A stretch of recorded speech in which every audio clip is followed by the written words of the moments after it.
Welcome to Libertarians Drinking Coffee Live. Yes, I have my coffee as always, and it is a little bit past 3 p.m. on the East Coast. Must mean Libertarians Drinking Coffee Live. Why else would I have a cup of coffee in my hand in the afternoon?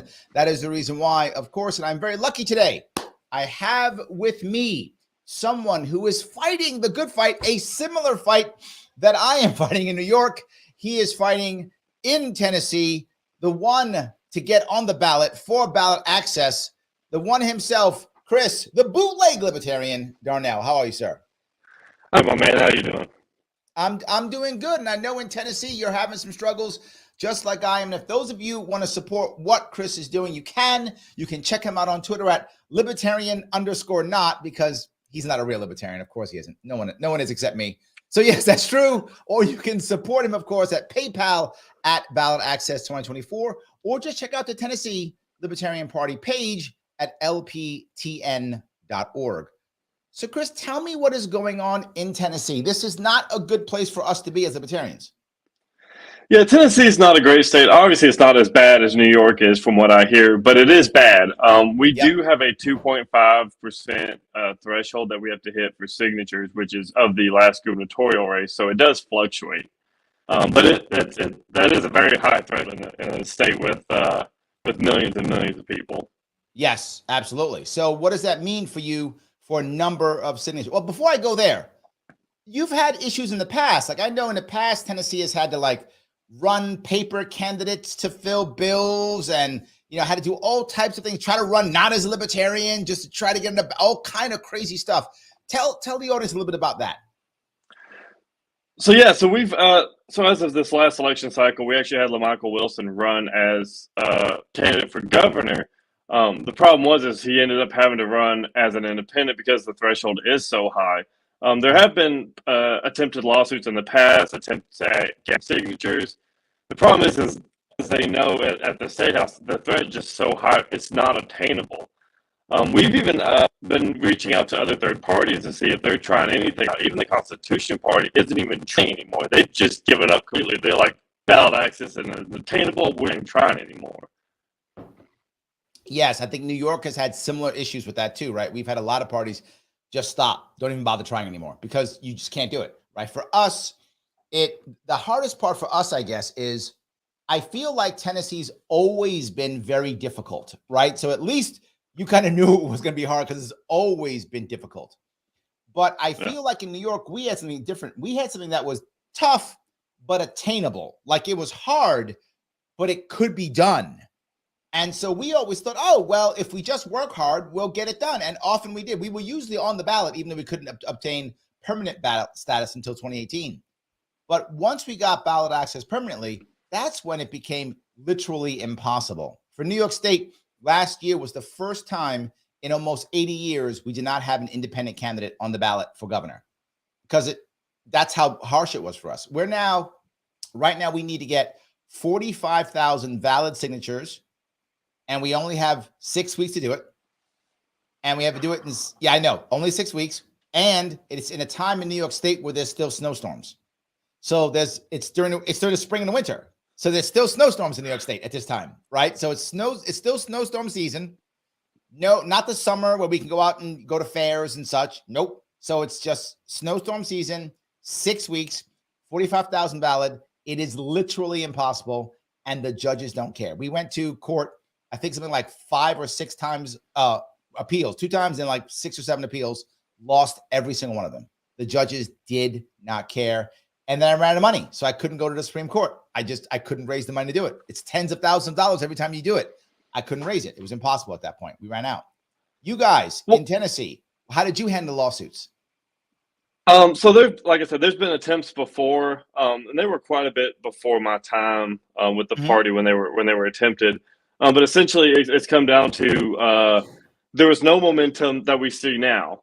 We've seen states like Oklahoma and Arkansas and Michigan get theirs thrown out. So now that's the key thing is, right? Like, we have momentum in this kind of part of the world where courts are saying this is wrong, it's unconstitutional.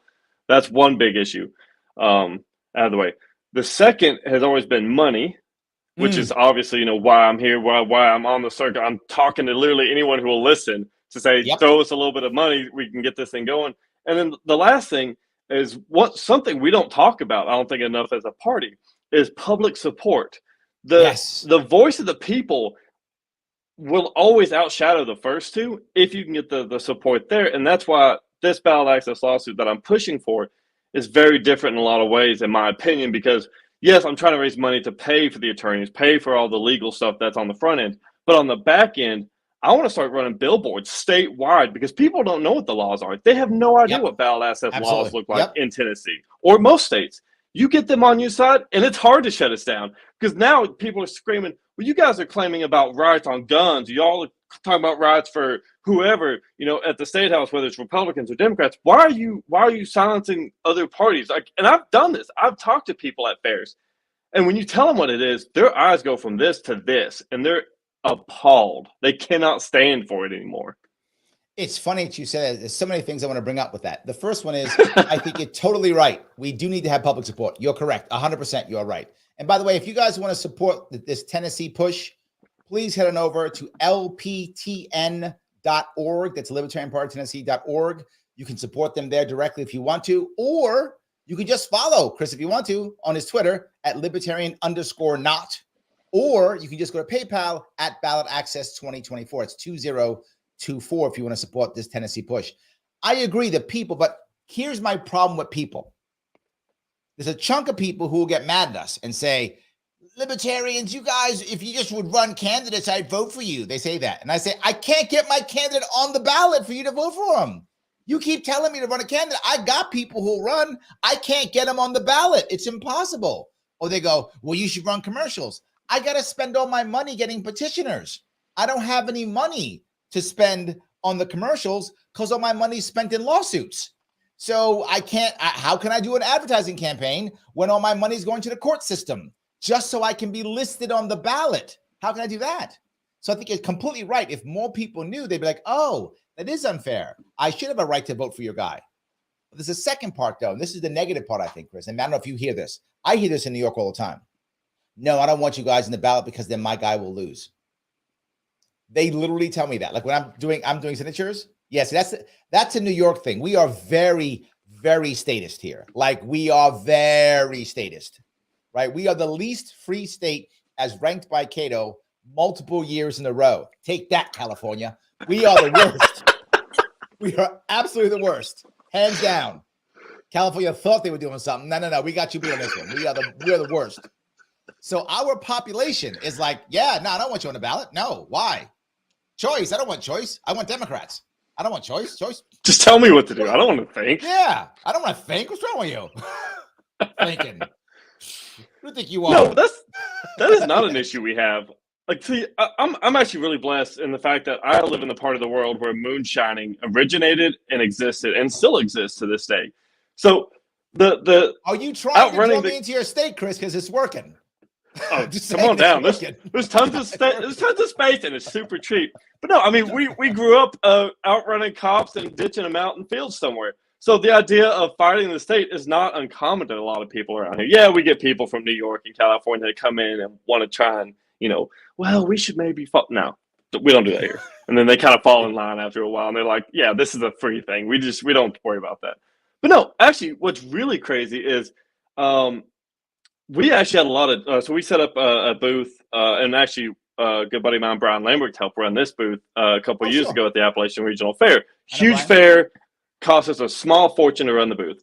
But we had Democrats and Republicans coming up and saying, look, I may not agree with you guys on everything, but we want you here. We want you to keep at least our guy in check because we feel like they're getting out of line. We want you around. We want you doing things because even if you don't win, you're keeping them in check. You're keeping them scared of their job. Yes, I love that you say that. I bring it up all the time. If you are a Democrat and you want better Democrats, or you're a Republican and you want better Republicans, put a Libertarian in the room. Because when it comes to actual core values, we're better Democrats and better Republicans than both of them. Right? When it comes to actually trying to get shit done, we're better than both of them. So no matter what, I mean, we're going to disagree with one or the other here or there, but we're going to be better than they are in our principles for sure. And yeah, we make them go that route. The thing that happens here, and again, in New York's a very different animal, obviously, than Tennessee. What works in New York, you're going to laugh. It's so simple. All you have to say is, Trump, done. Argument done. That's the argument. That is the argument. Done. Enough said. Vote Democrat. That is how my state works.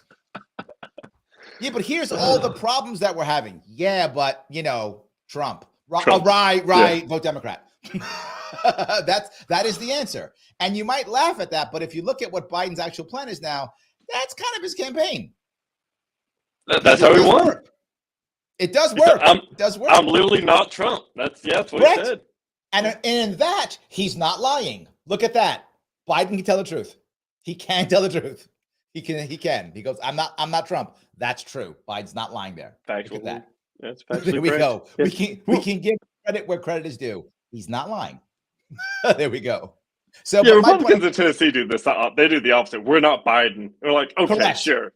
Exactly. Yes, absolutely. Yes. Yeah, but your state's much of a red state than mine. Mine's a deep blue state. So it's all about Trump evil, right? I guess if I lived in Oklahoma, maybe it'd be about Biden being evil, but I'm in New York. So, but I guess my other question though is the billboard piece.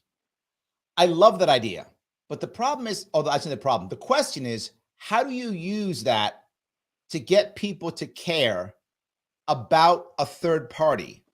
Is this billboard concept you're thinking about, is this third party? Is this choice? Is it libertarian? And there's so many ways you could go on a campaign. What were you thinking about for this campaign? What's the message? So the message isn't. So we're not going to. My idea is to not plaster LPTN stuff all over, because as soon as people start hearing about politics, or they see something about politics or a political party, they tune out. They're like, "I've already got my choice." Right? What you then do is you say, in the state of Tennessee, one thing I'll do this one first. So we actually have had attempts at trying to get bills passed through the legislature. Justin Cornett with For All Tennessee has pushed really hard. It keeps dying. Yes. It keeps getting murdered. So what I plan to do is take quotes from actual legislators, basically demeaning Tennesseans by saying, Tennesseans have Republicans and Democrats. Anything else is too complicated for them, or whatever the actual quote is, and then put the person's name, and then just have these things, and then have a link at the bottom, lptn.org/ballot access, something along those lines. And they're like, "What is this?" And they'll look it up, and then as you kind of make it more vague and get people interested, because they'll want to find out one way or the other. Right. Let them dig into it themselves, and then now they're invested in this article on which we've written about. What ballot access is, why it matters, and why keeping us off the ballot matters more to them. I like that idea. Okay, and then hopefully, though, if you're lucky, hopefully some of those politicians get mad and then talk about it even more. Like, I didn't mean that. What I meant was these evil libertarians. If they do that, then you even get more press. So it's not bad. Yeah, and then the extra press brings in more donations to the party, and then we can actually run video ads on TV of them saying what they said they didn't mean. Absolutely, yes. I love it. Well, what we've tried here in New York is the idea, we're just trying it now because we've had problems using the phrase ballot access. Most people don't know what that means. They don't get it. So what I try to do, and we've been trying to recently, is to use the phrase voter suppression, because voter suppression has been a big deal in New York, right? Oh my God, we're suppressing the vote. All the Republicans are suppressing the vote, blah, blah, blah. So I'm thinking, maybe we start using that and seeing if that gets people thinking, oh, wait, is this voter suppression? And I go, yeah, because I argued in court that in New York State, about 500,000 people every single election cycle actually vote for an independent party. Now they know that that person is probably not going to win, but they still vote for them. Why would you do that? That is literally your freedom of speech. You are protesting, right? It is a protest. It's your freedom of speech. So you're literally disenfranchising New York State voters by not putting more people on the ballot. That was my argument. Clearly they didn't care, but that was my argument. But I think when I say that argument to average people, they go, oh, that kind of makes some sense. So I feel like that may be another way of doing it, using the phrase voter suppression. I don't know. How do you feel about that? So I was actually thinking about when you were saying it. So that actually does make sense. I think you do have to kind of watch your target audience on that kind of stuff, because you say voter suppression to Republicans, they'll immediately think Democrat and they'll shut off. Correct. However, Tennessee is very unique, as in we have Memphis, which is a very blue section of the state, and then you've got Nashville, which is like purple, targeting very specific areas of. So like targeting Memphis with voter suppression verbiage, that would work. Parts of Nashville with that verbiage, and then the rest of the state with other verbiage that we can workshop or whatever, figure out later. That makes sense. But I do like that. I do like using their own phraseology against them. Absolutely. That's what we're thinking. To be forward, we're now just trying it. It's like we're just rolling it out. I don't know if it'll work. I'll let you know. If I start getting more traction, I'll let you know. But that's what we're trying, because what we found is most people don't understand ballot access unless you can have a conversation with them. They often just go, get in the ballot, run. They think it's easy. And the problem is the parties say it's easy because for them it is. For them it is. 25 signatures in Tennessee is super easy for Republicans and Democrats. Yeah, that's crazy easy. Absolutely. No issues whatsoever. So 100% true. Yes. So guys, if you like what Chris is talking about and you think this is interesting, you want to support Tennessee, you can. You can just follow him directly if you want to on Twitter at libertarian_not. You can give if you want to at PayPal at Ballot Access 2024, or check out what Tennessee's doing, what the LP Tennessee is doing at lptn.org. Any of those three, great ways of handling that. Let me grab a couple comments, Chris, if I can. Is that all right? Yeah, that's fine. Real quick, I do want to say, if you go to lptn.org, please, if you donate to the state PayPal, donate to, put in the notes section that it's for ballot access. Because we do have a bunch of, we have a bunch of funds coming in and going out, and we were trying to keep track of what we're allotting for ballot access. So that does help a lot if you do that. Thank you for that, Chris. Yes, please, right? Whenever, and this is for any state affiliate, but in this case specifically, if you're donating to a state affiliate because you love the state affiliate, that's awesome. Please do so. But if you're giving because you want to, in some way, support a specific thing or specific agenda, please let that state affiliate know, because very often, most states will have separate accounts, right? And separate programs running for separate things, something for ballot access, something for candidate support, other things like that, right? The general fund. So this goes for any of them. But in this case specifically, you want to support LPT Tennessee because you love them, please do so. But if you want to do it for ballot access, please put in the notes for ballot access so that you know where to put your money. So your money is going where you want your money to go. Thank you for that, Chris. I appreciate that. So Caroline says, I would support an underdog debate, a collection of third, fourth, and fifth party options, live stream or Rumble, and YouTube. Now, I wonder about something like that, Chris. Does that type of press help with ballot access, right? I mean, I don't know. I mean, I love that she would support that, but does that help with ballot access, or does that help with something else, or does that help at all? What do you think? I think it helps with ballot access if it gets enough publicity. I think more so it helps with the campaigns, which is also a fantastic thing to do. I think ballot access is so finicky and it's so tricky, especially in states like yours and mine, that's when we talk about ballot access, that's what we have to focus on primarily, right? Like that is such a. I think you're right. Yeah. I love because you'll get lost in the weeds. I think Caroline's right that we should do it. Yes, you're right. It would help. But when it comes to ballot access, I think, Caroline, with all the love I know you're giving, I think we need to focus some specific things for ballot access, because people have specific questions on that. They don't understand how it works. I'm crossing my state starting tomorrow. Actually, I'm doing a 3-day, 4-day events. I'm doing events for the next 3 or 4 days across Western New York. And each of them is focused on one thing: ballot access 2024, right? I'm not running for anything. I am out there doing this for that thing. That's what it's for. It's focused on just that, getting an independent party to be able to function in New York State. So I'm with you on that. Absolutely. So Kara says, the people don't need parties, period. Well, it's a valid point in that parties aren't in the Constitution. However, aren't parties part of the First Amendment? Aren't they freedom of association and freedom of speech? Aren't they both? I don't know, Chris, what do you think? Kara is playing to my heartstrings as an anarchist, but honestly, yes, it is. You're right to associate freely. If you choose to be a part of a political party or a caucus, that is 100% your choice, whatever it is. I see the argument, which is, parties have destroyed this country essentially. As that's true. She's right. It's removed all the freedom. Yep. But people do get the ability to sit there and say, I want to be a part of this organization, and that organization is like, we want you here. that's their choice. My issue here, and I think what Kara means, and I don't want to speak for her, this is my assumption, Kara, please correct me if I'm wrong here, is the idea that we don't need them controlling everything, right? That is my issue, that they control everything.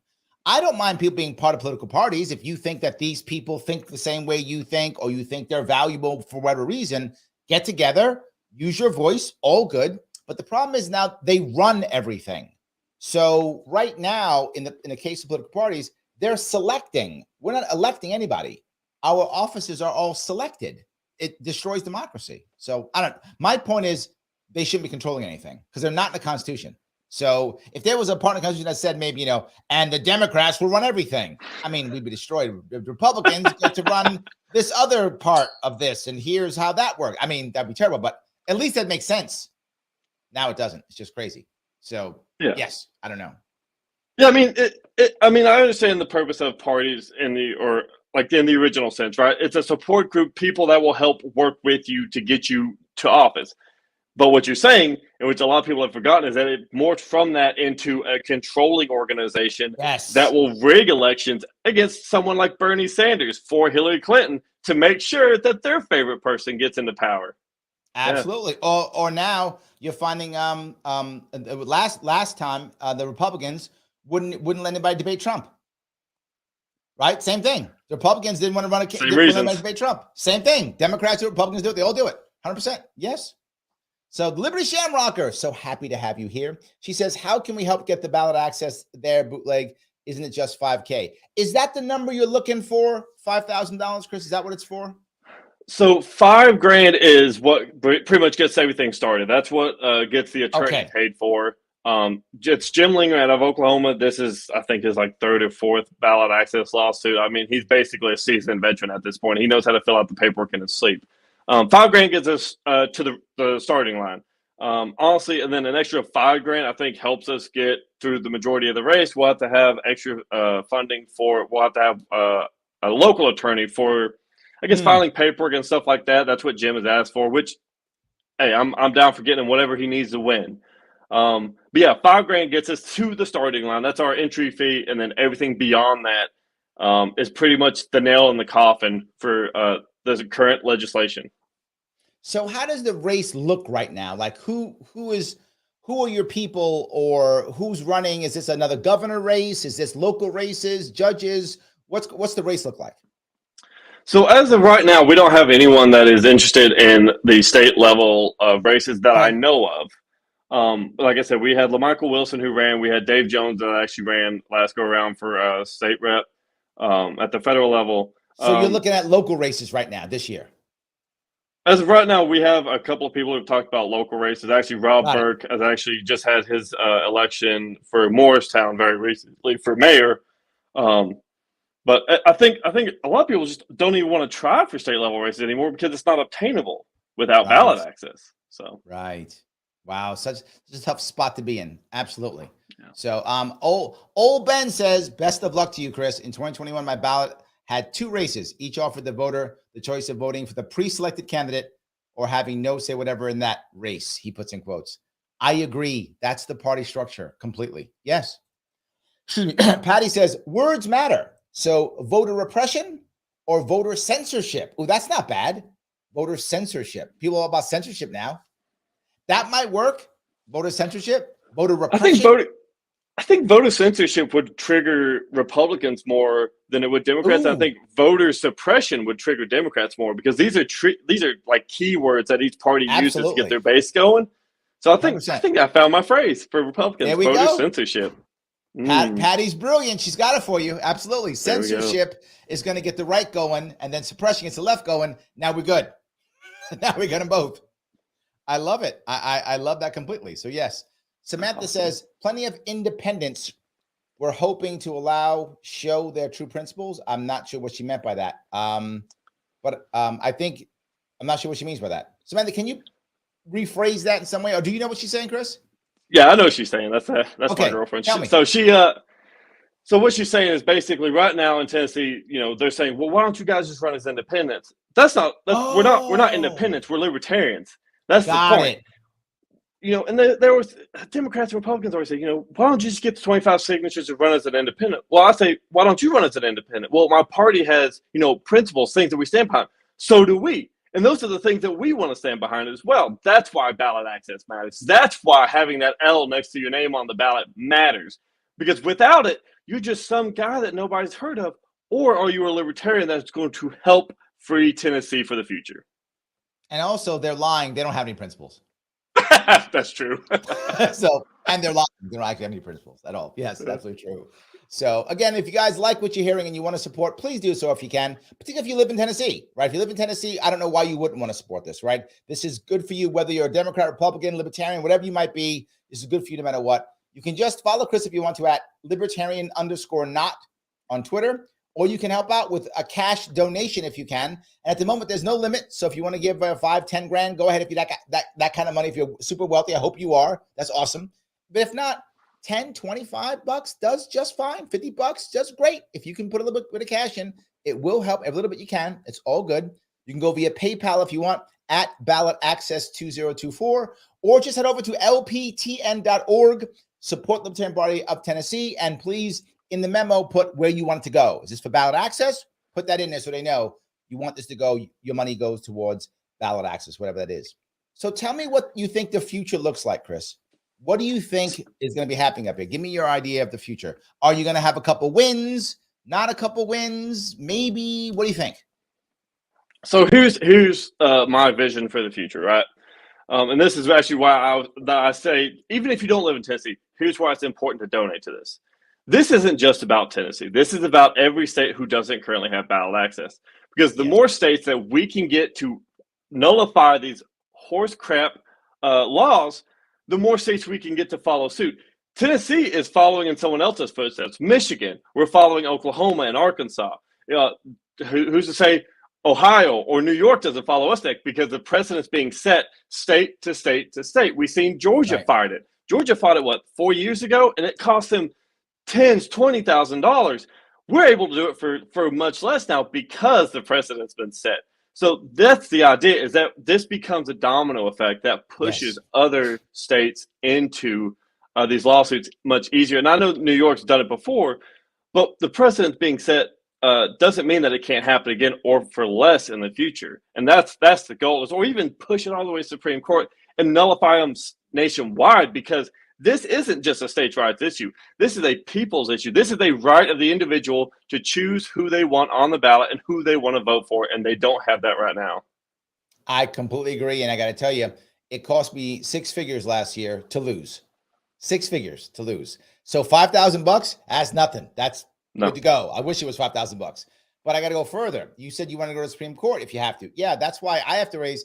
You have to raise $5,000 to $10,000 when this happen. By next year, I have to raise $500,000. If I can't get $500,000, I can't do it. So I get you. I'm agreeing. But if you win this, it makes my chances of winning even higher. So I'm with you. Exactly. So if you win this year, I got a better shot at winning next year, right? You've just increased my odds of victory. I completely agree. You are exactly right. Every win we get helps somebody else, right? 100%. So yes, I'm totally on board. So Chris, anything you want to say before we wrap this up? I mean, just, donate to donate at PayPal at Ballot Access 2024. That's pretty much what I'm using right now to help kind of separate the funds, to make sure that they're going towards ballot access specifically. You can always follow me on Twitter at Libertarian_not. A lot of the updates will go through there. I try to stay away from Facebook these days because we all know how that is. But yeah, I mean, if you want to support us and you can't financially support us, always share the links, share everything you can, get the reach out there, because maybe someone else can. Or maybe we find someone who's like, look, this is a fight worth fighting. Here's $5,000, and I want to cover the legal fees, and we want to cover some ad spots, because there's always someone out there who wants to do the right thing and fight the good fight. 100%. I appreciate it. Chris, thank you so much for giving me a chunk of your time today. I really appreciate it. I appreciate you bringing me on. Everybody else, thank you so much for watching, and I will be on again this evening at 7 p.m. talking about the horrible central bank digital coin, the CBDC. Oh, I know. Everyone's going to be crying. We're talking about that tonight at 7. Anyway, thank you. I will see you all very soon.